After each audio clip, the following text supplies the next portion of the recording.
हाय, hello, नमस्कार. प्रतीक्षेच्या mini व्लॉगमध्ये तुमचं स्वागत आहे. आजच्या व्लॉगची सुरुवात मी इवानपासून केलेली आहे.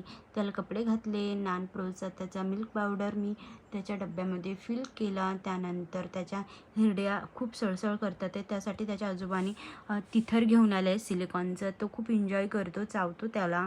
त्यानंतर मी वरण टाकलं, पीठ चुरून घेतलं. त्यानंतर वरणाला फोडणी दिली, त्याच्यासाठी तयारी करून घेतली आणि नंतर फोडणी दिली. चपात्या केल्या, कारण इव्हान खूपच त्रास देत होता, त्यामुळे पटापटा चपात्या करून घेतल्या. तोपर्यंत आई त्याला सांभाळत होत्या. त्यानंतर मी त्याला काय झालं काही समजतच नव्हतं. गॅस झाला आहे का काय झालं, हिरड्यामुळे रडतो समजत नव्हतं. त्यामुळे खूप परेशान करत होता तो. तोपर्यंत आईने सांभाळलं त्याला. मी त्याला कॉलिकचंही औषध दिलं. आज वातावरण खूपच खराब होतं. बाहेर जाऊन बघितलं तर खूप वारं सुटलं होतं, लाईट जायची शक्यता होती.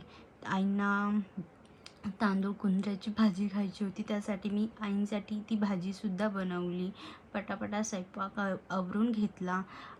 पापडची चटणीसुद्धा बनवली आऊंसाठी आणि त्यानंतर जेवण केलं. असा होता माझा आजचा दिवस. जर तुम्हाला हा माझा दिवस आवडला असेल तर लाईक, शेअर, सबस्क्राईब नक्की करा.